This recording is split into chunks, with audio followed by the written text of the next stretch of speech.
우리가 오늘 이제 성찬에 대한 내용을 정리를 좀 하려고 합니다. 마무리하려고 하는데, 우리 지난주에 여기 오늘 28절에 있는 말씀, 사람이 자기를 살피고 자기를 살펴야 된다 하는 말씀 우리 지난주에 보았는데, 우리의 무엇을 살펴야 되느냐는 거예요. 아니, 먼저 생각해 보아야 될 것은 왜 자기를 살피는 성찰이 필요하냐라고 하는 거예요. 첫 번째 이유는 다른 거 없어요. 우리 신앙하는 데 있어서 왜라고 하는, 왜 그걸 해야 되는데, 왜 그게 필요한데 라는 질문에 대해서 항상 첫 번째 대답은 다른 거 없어요. 하나님이 말씀하셨으니까. 여기 오늘도 그렇잖아요. 하나님이 명령하셨잖아요. 뭘? 성찬을 하기 전에 먼저 자기를 살펴라. 예? 성경의 직접적인 이 명령이기 때문에 우리가 성찬에 임하기 전에 자기를 살피는 작업, 꼭 뭐 성찬에 임하기 전에만 아니에요. 여러분 이렇게 예배 자리에 오시기 전이나 예배 자리에 오셔서 처음 앉았을 때나 자기를 살피는 작업이 가장 먼저 있어야 된다는 거예요. 남에게 손가락질을 하기 전에 먼저 자기를 살피는 일이 가장 먼저 있어야 된다는 거예요. 항상 이 일을 잊지 말아야 됩니다. 특별히 이 성찬에 있어서 자기를 살펴야 되는 중요한 이유가 있죠. 그건 뭐예요? 27절부터 쭉 말씀하는 것처럼 합당치 않게 먹으면 주의 몸과 피에 대하여 죄를 짓는 거니까. 예? 범죄하는 것이고 뿐만 아니라 심판과 죽음을 가져올 수도 있는 일이기 때문에, 사실은 성찬은 영적인 유익을 위해서 있는 거, 주어진 거잖아요. 그렇죠? 근데 영적으로 유익되기는커녕 오히려 내게 영적으로 큰 해가 되는 일들을 하지 않기 위해서 성찬을 하기 전에 자기를 살피는 일들이 중요하다는 거예요. 자기를 살피고 자기 안에 죄를 발견하고 그 죄를 청산하는 철저한 회개가 있어야 된다. 그러고 성찬에 임할 수 있을 때 그 주님의 살과 피가 내 안에서 영적으로 유익된 은혜와 역사가 된다는 거예요. 그러면 어떻게 자신을 성찰할 것인가? 다시 말해서 자신에게 물을 질문들이 무엇이냐는 거예요. 성찬의 기준들이 있을 거 아니에요. 그렇죠? 여기 상당히 많은 성찰의 기준들을 쭉 적어놨는데 제가 쭉 한번 간단하게 나열을 할게요. 첫 번째, 나는 정말 진실되게 예수 그리스도를 믿느냐 하는 질문이에요. 십자가 부활을 정말 믿느냐? 예? 십자가 부활을 확신하느냐? 뿐만 아니라 그 십자가 부활의 생명 은혜를 주신 주님, 그 주님을 전적으로 의뢰하고 있느냐?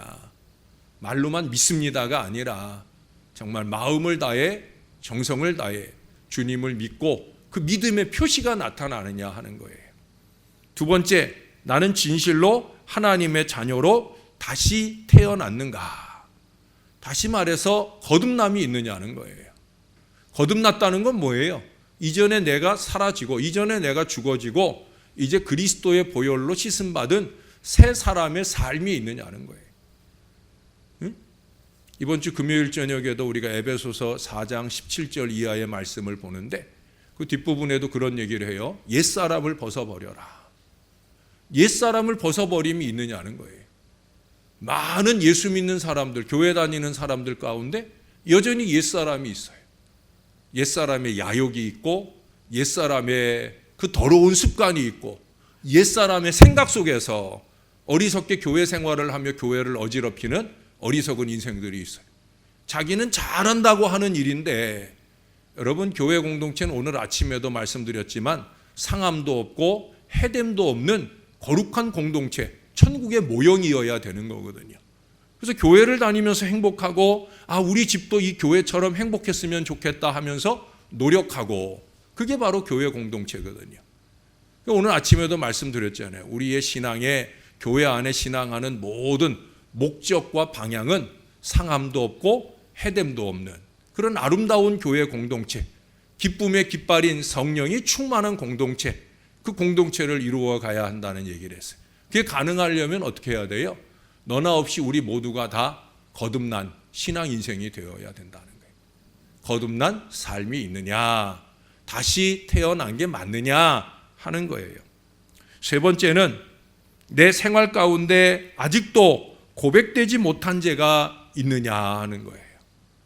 고백되지 못한 죄가 있느냐 하는 것은 죄인 줄 알지 못한 채 죄를 지은 경우들이 많다는 거예요. 좀 그걸 깊이 진단을 해보자는 거죠.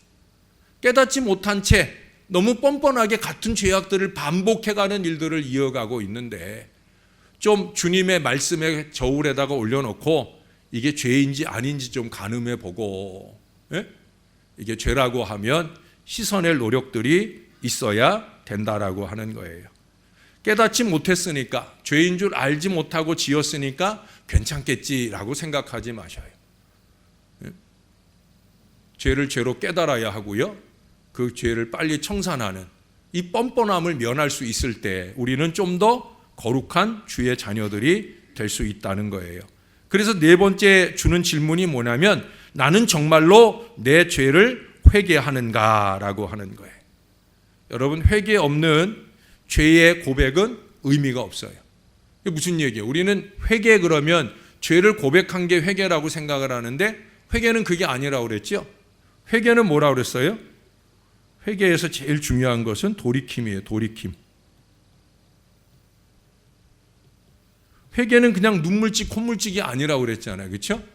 내가 잘못했다라고 깨닫게 해주신 그 죄를 눈물로 회개했을 때는, 회개라고 하는 것은 그 삶을 돌이키는 거예요. 이제는 그렇게 살지 않는 그 노력이 필요하다는 거죠. 바로 이 돌이킴이 있느냐 하는 거예요. 나의 죄에 대하여 회개가 있느냐. 주님의 저울로 이걸 죄로 깨닫게 해주셨을 때 이제는 이렇게 살지 않기로 노력하는 열망이 저와 여러분에게 있느냐 하는 거예요. 다섯 번째는, 나는 좀 더 거룩하게 살겠다고 마음속에 다짐하고 노력하는가. 여러분, 천국을 향해 가는 순례의 걸음은 뭐라고 그랬어요? 성화의 과정이라고 그랬어요. 거룩해져 가는 거예요. 거룩해져 가는 거예요. 어떻습니까? 작년 명절을 보낼 때보다 올 명절을 보낼 때 조금 더 거룩해지셨는지요? 여러분, 조금씩 더 거룩해지는 성화의 노력들이 우리에게 있느냐 하는 거예요. 여섯 번째, 나는 마음과 목숨과 힘과 뜻을 다하여 하나님을 사랑하는가. 적당한 사랑이 아니라는 거예요. 기회가 되면 사랑하고 시간이 없으면 덜 사랑하고, 이게 아니라는 거예요.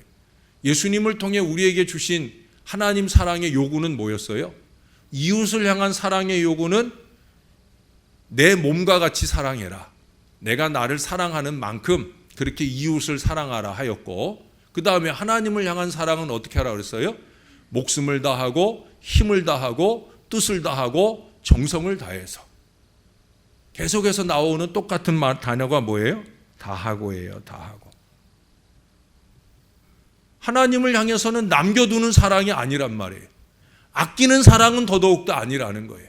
다 하는 사랑이라는 거예요. 다 하는 사랑이라는 거예요. 이 사랑이 과연 내 안에 있느냐 하는 거예요.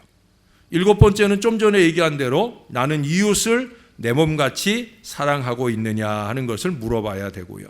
여덟 번째, 나는 내게 대하여 죄 지은 사람을 용서하는가.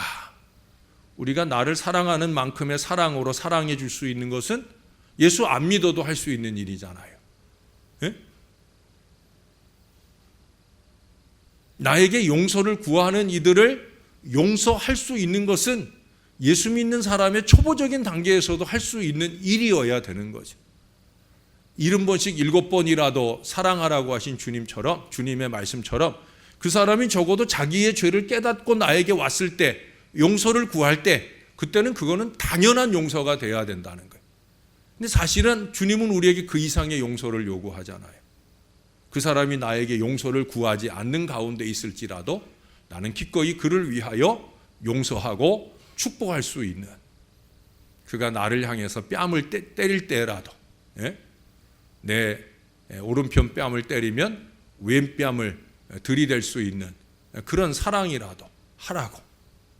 제가 전에 어떤 책에 보니까 어떤 사람이 정말 교회 장로님이 정말 사랑의 사람인가 아닌가 시험을 해보고 싶었다는 거예요. 그 장로님을 만나자마자 다짜고짜 장로님의 뺨을 딱 때렸어요. 딱 때렸더니 장로님이 화를 내는 거예요. 예? 그래서 화를 내니까 아니 장로님, 예? 원수를 사랑하라고 그랬는데 내가 뺨 한 대 때렸다고 나한테 화를 내시면 됩니까? 라고 물었어요. 그랬더니 그 장로님이 그러더라는 거예요. 성경에 그렇게 써 있잖아요. 왼뺨을 치면 오른뺨을 들이대라고. 근데 당신 왜 내 오른뺨을 치는 거요? 라고 하면서 그렇게 웃으면서 지나갔다는 거예요. 근데 사실은 우리가 오른손잡이면은 상대방의 뺨을 때리면 어느 쪽 뺨을 때려요? 왼편 뺨을 때리잖아요. 잘 모르겠으면 옆 사람하고 한번 해보세요. 내 오른손으로 상대방을 때리면 상대방의 왼뺨이 맞는지 오른뺨이 맞는지. 제가 볼 때는 그 테스트 해본 그 집사님은 아마 왼손잡이였던 모양이에요. 그러니까 장로님이 오른편 뺨을 때렸죠. 예수님이 대단하시죠.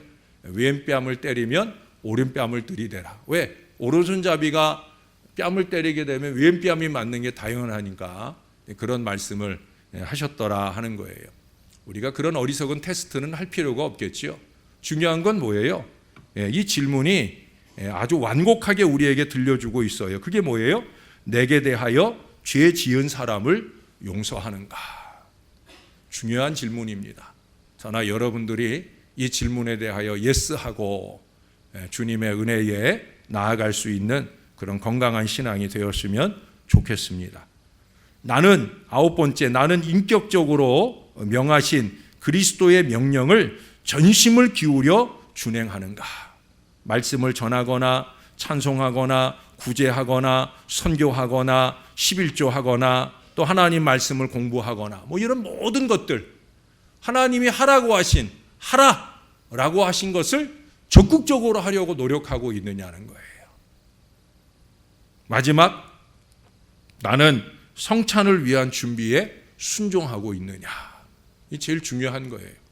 앞서 있는 질문들도 다 중요합니다.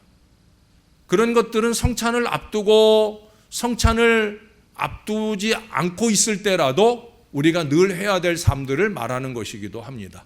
근데 이 마지막 10번째, 나는 성찬을 위한 준비에 순종하고 있느냐. 다시 말해서 최종 점검이 돼야 된다는 거예요. 이제 내일 성찬이 있는데 앞서서 9가지 이 내용들을 한번 쭉 정리도 하면서 나는 거룩한 떡과 잔을 받기에 합당하도록 준비되었는가. 여러분, 올봄에 고난주일에 성찬을 하기에 앞서서는 여러분 목욕이라도 한번 새롭게 해보세요. 이미 하고 계신 분들이 있겠지만 성찬에 임하기 전에 아니면 주일날 주님의 존전에 오기 전에 여러분 준비되는 마음으로 목욕 한 번이라도 할 수 있는 노력을 한번 해보셔요. 그냥 간단한 샤워라도 괜찮아요. 그때 내 몸을 닦을 때 그저 내 몸을 비누로 닦는 그런 의미로서만 시간을 지나지 마시고 내가 오늘 더 거룩하게, 더 성결하게 준비하고 주님께 가서 예배해야지. 내가 오늘 더 성결하게, 더 거룩하게 준비하고 주님의 거룩한 떡과 잔을 받아야지 하는 이 준비를 한번 해보시라는 거예요. 최종 점검에 이 준비를 하고 임하는 것과 이 준비를 하지 않고 임하는 것과는 엄청난 차이가 나요. 주일을 보내는 주일 성수의 태도들이 달라지고요. 성찬에 임하는 그 떡과 잔을 마실 때에 그 거룩한 마음과 표정과 태도들이 달라진다는 거예요. 여러분, 최종 점검이 잘 되는 자기를 살피는 일, 이것이 되어질 때 우리의 성찬이 달라질 수 있다라고 하는 거예요. 자, 이제 마지막 주제입니다. 마지막 주제는 당연한 주제를 좀 제시하고 있어요. 그건 뭐냐면 성찬의 준비물은 무엇이냐는 거예요. 성찬에 필요한 준비물은 뭐예요? 예? 딱 두 가지잖아요. 뭐예요? 예, 떡과 포도주예요. 예, 성찬식 준비해 주시는 권사님들은 흰 장갑이요 이러실 분들도 있을까 모르겠는데 그거는 이제 별도고, 예, 우리 모두에게 있어서 가장 필요한 것은 떡과 포도주예요. 떡과 포도주. 떡과 포도주는 잘 아시는 대로 예수님의 몸과 피를 상징하며 사용되는 두 가지 준비물입니다. 물론 우리는 떡과 포도주가 실제로 예수님의 살과 피가 된다고 그렇게 인정하지는 않아요. 살과 피의 상징이라고. 그래서 우리가 이 떡은 주님의 살처럼, 포도주는 주님의 피처럼 그렇게 상징물로서, 아니 상징 이상의 감동으로 우리가 받으려고 노력을 합니다. 우리의 심장 속에 주님의 보혈을 담아내길 원하고 우리의 삶 속에 주님의 살을 담아내기 원하는 그런 마음으로 우리는 이 떡과 잔을 받아야 된다는 거예요. 그래서 여러분들이 주님의 피다라는 의미로 이 성찬을 먹는다고 하면, 그러면 그 성찬이 내 심장을 박동하게 하는, 주님의 마음이 내 마음 가운데 요동치는 그런 신앙을 살기로 노력하는 그런 마음들이 있어야 된다는 거예요. 또 주님의 살이, 주님의 몸이 내 몸이 되듯 내 삶이 주님의 삶과 같이 되기를 노력하는 결단들이 있어야 된다는 거예요. 무엇보다 중요한 건 뭐예요? 떡과 포도주, 이 주님의 살과 피로 인해 우리는 거룩하게 됐다는 거죠. 그래서 아까 성화되고 있느냐라는 이 질문이 내 안에 이루어져야 된다는 거예요. 특별히 여러분, 이 떡은 어떤 떡을 우리가 씁니까? 발효가 되지 않은 떡을 써요. 발효가 되는, 예를 들어서 밀가루를 발효를 시키면 어때요? 누리기 들어가면 점점 부풀어 오르게 되잖아요. 죄가 가진 특성이 그거예요. 죄는 처음에 지을 때는 아주 조그매요. 근데 이 죄를 계속 방임하게 되면 점점 더 커지게 됩니다. 죄의 특성은 그래요. 죄가 가진 엄청난 전염성으로 인해 나 한 사람의 죄로 끝나지 않고 우리가 두 사람, 세 사람 모여서 이제 죄를 전염시키기 시작하면 이게 걷잡을 수 없는 거예요. 그리고 사람의 속성이라는 게 나 혼자의 죄일 때는 그 죄를 느끼는 마음이 강해요. 근데 나하고 똑같은 죄를 두 사람, 세 사람, 네 사람 이렇게 확장이 되면은요, 내 죄가 그만큼 작게 보이는 거예요. 아니, 죄처럼 여겨지지 않기도 해요. 왜? 저 사람도 했는데 뭐. 네. 그래서 발효되지 않은 떡을 먹게 하신 것도 이게 참 의미 있는 거예요. 죄의 전염성, 죄의 확장성과 단절하겠다는 거예요. 여러분, 이 말 잊지 마셔요. 발효되지 않은 떡을 먹는 이유는 죄의 확장성을 내가 잘라내겠다. 내 안에서도 확장되지 않게 할 뿐만 아니라 사람과 사람이 모여서 작당을 나누고 거짓을 나누고 술수를 나누면서 점점 확장되어지는 죄와 나는 단절되겠다 하는 결단이 있는 거예요. 우리가 그런 마음으로 성찬에 임할 수 있다고 하면 저와 여러분이 사는 세상이 좀 더 아름다워질 수 있다라고 하는 거예요. 예수님께서 요한복음 6장에서 말씀하셨던 그 생명의 떡, 예수님이 자신을 그러셨잖아요. 나는 생명의 떡이다. 예수님은 생명의 떡이란 말이에요. 살리는 떡이란 말이에요. 네? 상함이나 해됨이나 죽임은 더더욱 아니고요. 살리는 떡이라는 거예요. 주님의 살을, 주님의 피를 왜 주셨어요? 우리를 살리려고 주셨잖아요. 우리는 그 살과 피를 먹고 나누는 사람들이에요. 그러면 저와 여러분도 열심히 있게 노력하고 할 일이 뭐예요? 살리는 걸 해야 되죠. 세우는 걸 해야 되지요.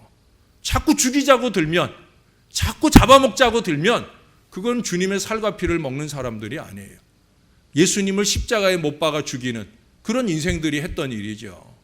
주님은 본인이 생명의 떡이라고, 그래서 우리가 생명 있는 사람처럼 살아야 생명 역사에 쓰임받을 수 있는 줄을 말씀하고 있어요.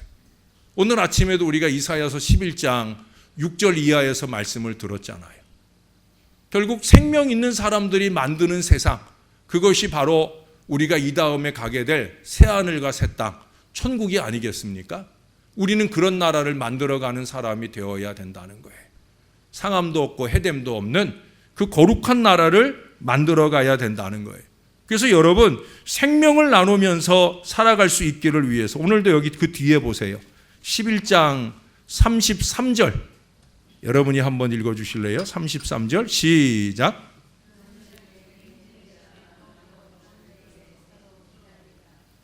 네, 여기 보니까 그래요. 내 형제들아, 먹으러 모일 때에, 성찬을 하려고 기다릴 때에 그때 뭐 하라고요? 서로 기다리라. 저는 이 말씀을 곱씹어 읽으면서요, 이 서로 기다리라 하는 것이 시간적 기다림만을 의미하는 게 아니에요. 목사의 목회 여정이 그렇거든요. 시간적 기다림만 의미하는 게 아니에요. 물론 시간적으로도 기다려줘야 되지요. 조금 늦는 사람, 그 사람이 올 때까지 기다려서 함께 성찬을 할 수 있는 마음가짐도 중요하겠죠. 그러나 그 이상의 마음이어야 된다는 거예요.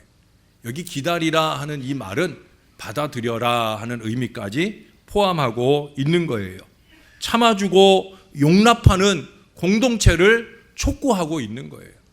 적어도 주님의 살과 피를 함께 나누는 공동체라고 하면 그 연합의 정신 안에는 완전한 사람들만 함께 모여서 연합이 아니라 좀 부족하고 좀 모자르고 좀 덜 살고 좀 모자른 사람들이라도 기꺼이 그들을 기다려줄 수 있는, 참아줄 수 있는, 용납해줄 수 있는, 그것이 똑같은 주님의 살과 피에 손을 대는 우리 모두의 마음이어야 된다는 거예요. 따라서 한번 해보십시다. 서로 기다려라. 서로 기다리라. 좀 기다려주세요. 부족한 종이 좀 더 건강한 목사가 될 수 있을 때까지 저를 위해 기도해 주시면서 기다려 주시고, 또 여러분들 주변에 혹시 좀 부족해 보이는 사람들이 있다 할지라도 조금 기다리면서, 조금 참아주면서 기다려 보세요. 기다려 보세요. 뭐 주님이 오실 때까지야 뭐 변하지 않겠습니까? 그리고 그 다음에 34절도 한번 읽어볼까요? 시작.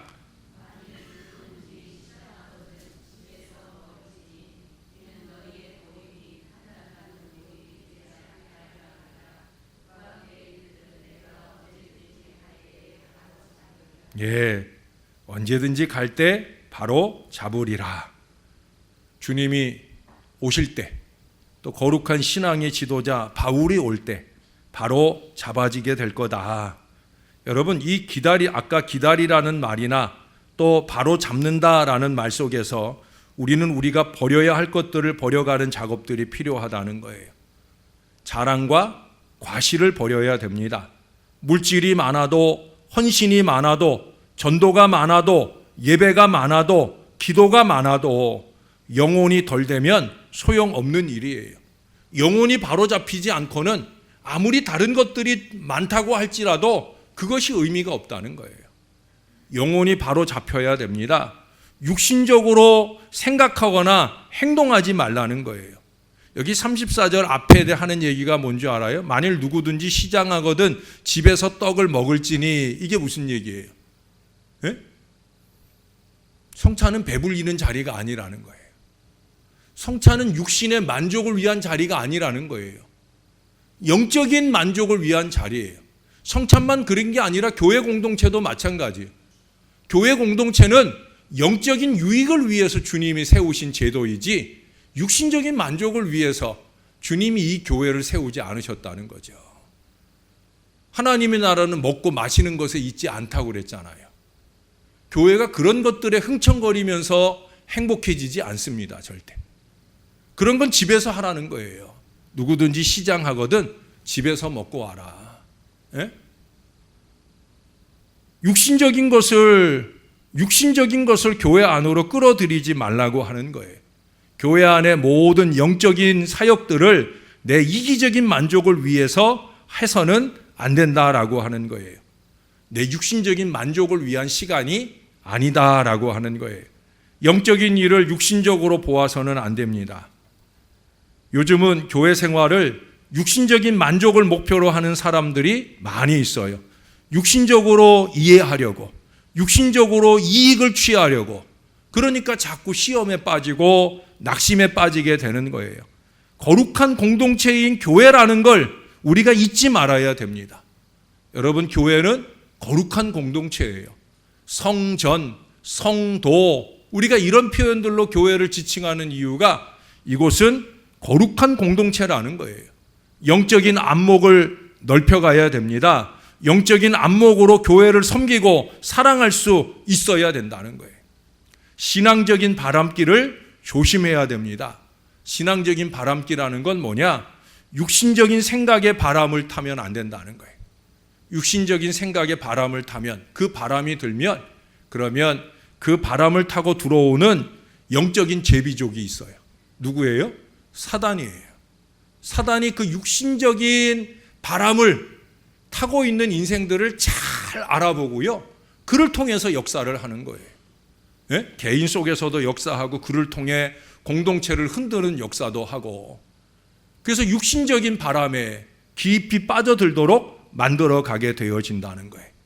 사랑하는 여러분, 저와 여러분의 마음을 좀 더 순수한 마음으로, 제가 늘 강조하는 것처럼 맑고 밝게 그렇게 영적인 모임을 만들어 갈 수 있도록 너나 없이 노력해야 된다는 거예요. 예배의 즐거움을 아시고 건강한 신앙생활을 할 수 있어야 된다는 거예요. 여러분, 예수님의 제자들을 생각해 보셔요. 첫 성찬의 주인공들이에요. 예수님께 직접 살과 피를 받아 먹으면서 너희를 위한 내 살이다, 너희를 위해 흘리는 바 내 피다, 이 첫 성찬의 자리에 있던 사람들이에요. 근데 그 사람들이 어떻게 했어요? 그 사람들이 다 실패했잖아요. 어떤 제자는 예수님 팔아버리고요, 어떤 제자는 예수님 하지 말라는데도 굳이 성질 부리면서 잡으러 온 사람들의 귀를 잘라버리기도 하고요, 그러고도 또 어떤 제자들은 예수님 다 버리고 도망가고요, 예수님을 3번이나 부인하기도 하고요. 그들이 왜 실패했습니까? 그들이 실패한 이유는 다른 데 있지 않아요. 그들은 예수님의 성찬상 앞에 있으면서 육신적인 생각만 가득했어요. 예수님께서 왕위에 등극하시면 예수님의 오른쪽 자리는 내가, 예수님의 왼쪽 자리는 누가, 이 생각만 하고 있는 거예요. 육신적으로 자기의 유익만 구하는 그 어리석은 마음이 가득할 때 그들은 첫 성찬의 주인공이었음에도 불구하고 그들은 그 다음 신앙에 실패했다는 거예요. 여러분, 100번 1000번 성찬을 받아도 육신적인 사고방식을 버리지 않는다면 다 소용없는 일이 되고 맙니다. 신령한 공동체, 그 신령한 공동체의 체적 체험이 되어야 세상 일을 이기는 능력이 나오게 되어지는 거예요. 교회가 좀 더 거룩함으로 똘똘 뭉쳐야 세속적이고 세상적인 것들을 이겨내고 거룩한 공동체로 우뚝 설 수 있어요. 그런 공동체로 우뚝 설 때 그곳에 잠깐 와서 한번 예배를 드리는 사람일지라도 신앙이 제대로 바뀐 사람들은 그 영적인 감흥을 느끼게 되어져요. 아니, 신앙이 제대로 바뀌지 않은 사람일지라도 교회는 성령 공동체에 이 성령만 충만한 느낌을 줄 수만 있다고 하면 교회는 얼마든지 부흥한다니까요. 오늘날 한국교회가 부흥이 주춤한 이유가 어디 있다고 생각하셔요? 70년대, 80년대 한국교회가 놀랍게 부흥 성장을 이루는 그 부흥이 주춤하고 뒷걸음질 치는 이유가 어디 있어요? 예? 다른 데 있지 않아요. 교회가 메말라 가잖아요. 성령이 소멸되어 가잖아요. 성령의 은혜와 능력이 사라져 가잖아요. 그래가지고는 교회는 절대 부흥의 큰 역사를 열어갈 수 없어요. 제가 여러분들에게 우리가 더 신령해져야 됩니다 라고 강조하고 말씀드리는 이유는 다른 데 있지 않아요. 성경이 말해주는 부흥의 원리는 그거거든요. 초대교회가 성령의 강림의 역사를 보고 성령이 충만해가지고 그들이 마가의 다락방을 뛰쳐나갈 때 3,000명이 회개하고 5,000명이 회개하는 역사가 나타나잖아요. 120명인데 그것의 몇십 배 되는 복음의 역사가 힘있게 일어나잖아요. 그 밑거름이 뭐예요? 성령 충만이에요. 70년대, 80년대 한국교회가 놀라운 부흥과 성장을 이룬 비결이 어디 있어요? 성령운동이 뜨거웠잖아요. 근데 문제는 그 뜨거운 성령의 은혜를 어리석은 목회자들이, 기도원 원장들이 자기들의 이익의 목적으로 쓰기 시작하면서 문제가 되는 거죠. 그런 공동체에 성령이 계실 수가 없고요, 부흥의 역사도 기대할 수가 없어요. 저도 더 거룩해지길 소원하고요, 여러분들도 저와 함께 더 거룩해져야 합니다. 사랑하는 여러분, 신자는 자기 스스로를 살펴봄으로써 깨끗하고 정결하게 되어서 죄뿐만 아니라 죄 지을 생각조차도 없이 해줄 이 그리스도의 보혈을 강력하게 필요하여 하면서 사는 사람들이 되어야 된다는 거예요. 우리 믿음의 백성들은 주님과 그리고 우리 믿는 성도들과 거룩하게 교제함으로써 신앙이 돈독해질 수 있는 거예요. 그럴 수 있기 위해서는 내가 교제하는 사람, 또 그와 교제하는 내가 더 성령으로 충만해야 되는 거예요. 육신적인 교제의 한계를 벗어나지 못한 어리석음을 떨쳐버리고 이제는 좀 더 신령한 교제, 함께 무릎을 마주대고 기도의 눈물을 쏟아줄 수 있는 교제, 서로에게 부족한 부분들을 기다려 참아주고 용납해 줄 수 있는 교제, 그렇게 합력하여 선을 이룰 수 있는 강력하고 영적인 공동체를 이룰 수 있다고 하면 하나님이 우리 교회를 축복하시리라고 믿습니다. 저나 여러분들은 이 일에 더 집중해야 됩니다. 조금 더 마음을 낮추고 조금 더 한 발 뒤로 물러나서 주님이 원하는 이 은혜로 체험을 받고 이 은혜를 기초로 내가 교회를 위해 할 일이 뭘까? 교회를 좀 더 거룩하게 할 수 있는 일은 뭘까? 이것을 골몰하고 그 가장 기본이 되는 기도에 더 집중하는 우리 하나님의 사람들이 되셔서 세상 많은 교회들 중에 신월제일교회가 신령한 제단이 되고 우리 하나님이 주목해서 바라봐 주시는 거룩한 제단이 될 수 있기를 우리 구주 예수님 이름으로 간절히 축원합니다. 아무 흠도 없고 거룩하신 우리 주님이 극악무도한 죄인들이나 올라갈 십자가 위에 달려 죽으시고 또한 부활하신 이유는 다른 데 있지 않음을 우리가 잘 압니다. 죄 많은 우리 인생들 구원해 주시려고 거듭났다 하면서도 거듭난 거룩한 삶의 모습보다는 추악한 인간적 세속적인 모습들만 여전한 저희들을 위한 것임을 다시 한번 깨닫고 고백합니다. 예수 믿은 지 수십 년의 세월을 헤아리지만 여전히 성령이 부족하여서 성령이 있지 않은 어리석은 마음이어서 그 마음 가득 유욕적인 이기적인 모든 것들을 채우고 사느라 아버지 뜻을 이루지 못할 때가 너무나 많습니다. 오 아버지 하나님, 우리 주 예수님께서도 공적인 생애를 시작하시기 전에 성령을 받으셨습니다. 성령을 통해 일하셨습니다. 하물며 우리 부족한 인생들은 어찌 더 성령이 필요하겠나이까? 초대교회처럼 하나님 눈부신 부흥의 역사를 기대하며 2020년도를 연 우리 신월제일교회 위에 성령을 부어 주시옵소서. 성령이 저절로 오시는 영이겠나이까? 초대교회처럼 오로지 기도에 집중할 주의 백성들이 되게 하여 주시옵소서. 만마디 말보다 10마디 기도에 더 집중하는 한 사람 한 사람이 모여지는 마가의 다락방이 되게 하시고 뜨겁게 무릎을 마주하고 기도하는 자리에 성령의 뜨거운 은혜가 임하게 도와 주옵소서. 이 교회가 기도하고 행하는 모든 일들이 거룩한 일이 되게 하시고 거룩한 그 도모 위에 놀라운 하나님의 은총과 역사가 힘있게 나타나지게 도와 주시옵소서. 사전점검일이 다가오고 있습니다.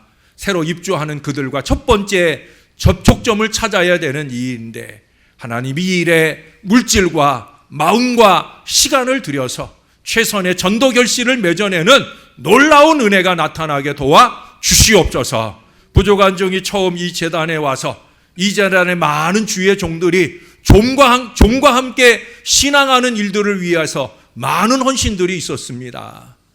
입구에 현수막을 걸기 위한 거치대를 위해 수백만 원의 헌금을 한 사람도 있고 또 프로젝트를 위해서 1,000만 원 이상의 헌금을 한 사람도 있고 그 외에도 수없이 많은 이들이 종과 함께 신앙하는 미래를 위해 열심히 있게 헌신하면서 오늘까지 왔습니다. 이 교회는 이런 저력이 있는 교회입니다. 부족한 종은 그래서 걱정하지 않습니다. 필요한 때 주님이 사람을 주시리라. 필요할 때 물질을 가진 사람, 필요할 때 시간을 가진 사람, 필요할 때 물질도 시간도 부족하지만 기도할 마음을 가진 사람, 그런 사람들을 통해 역사를 만들어내 주실 줄로 믿습니다. 그런 사람들 꼭 세워주시고 능력 있는 주의 역사가 힘있게 일어나도록 놀라운 은혜를 우리 위에 베풀어 주시옵소서. 주님이 꼭 잡아주셔서 주님 이에 우리가 목표하는 것 이상의 놀라운 하나님의 역사를 보게 하시고 온 교인들의 마음속에 하나님 살아계시다, 이 고백이 넘쳐나는 이 한 해로 마무리되도록 축복해 주시옵소서. 이를 위해서 우리가 다시 한번 다짐하게 하옵소서. 내가 더 거룩해지리라, 내가 더 성령으로 충만해지기를 소원하는 간절한 마음을 주님께 늘 드리며 사는 저와 이 모든 자녀들 되도록 축복해 주시옵소서. 감사합니다. 예수님 이름으로 기도합니다. 아멘.